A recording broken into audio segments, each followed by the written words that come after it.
Hello everyone. I thought I would step in and make another video really close to the other one, but it's good for me and so I get more comfortable with this. And I also have more to say about my issues around commitment and what was happening for me. I've always wanted to make a difference in the world, make a difference on the planet. It's been my heart's desire from as long as I can remember.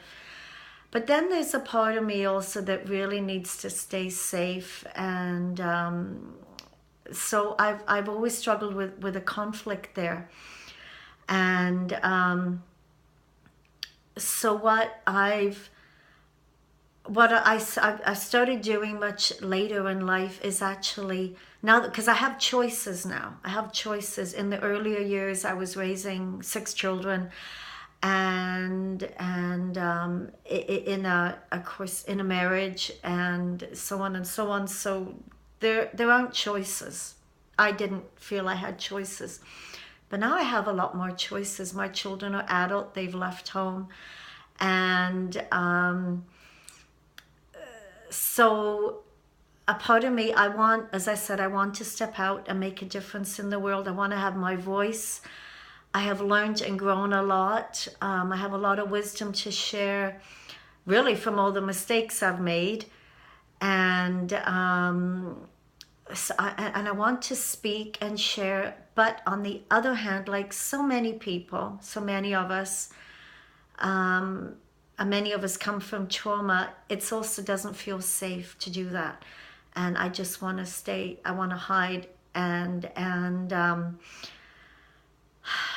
that feels safe. But on the other hand, it's very boring, and it's not a way to live. And I'm 60 now, and I've sort of tried everything and done everything, and in regards to being busy, being active, being involved, distraction, caretaking, and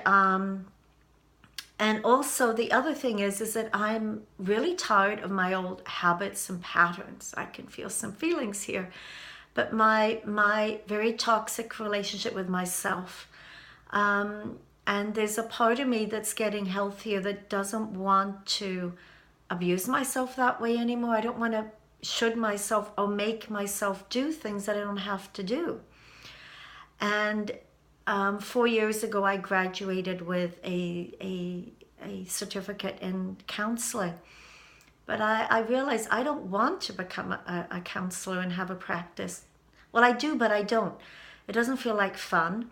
And I'm holding space for people. I'm so good at doing that, and I've done it all my life.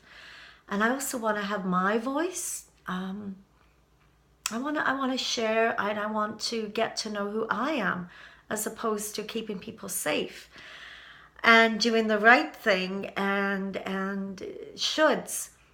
So I'm giving myself more choices, and I found I love YouTube. I learn lots and lots from listening to online teachers and people like Teal Swan, and these questions such as what makes you happy, what makes your heart sing, what do you really want to do. And to us, these questions, not from a place of being practical and sensible, but like waving a magic wand. What if you could, if anything was possible and money was not an issue. And I do want to teach, I do want to inspire, I do want to share. And in part of the studies I've done, I've been learning that there's a third way, because you can hear there's this like a brick in a hard place for me with I want to get out there, I want to teach, and then I want to hide, and it's very harsh and it doesn't feel gentle. So I've learned there's a middle way. I want to apologize for having feelings, but this is very heartfelt for me. Anyway, and so what is a gentle, loving way that I can approach this with myself. And what has really helped me with this, there's another teacher on YouTube called Irene Lyon, and I'll put a link for her afterwards. So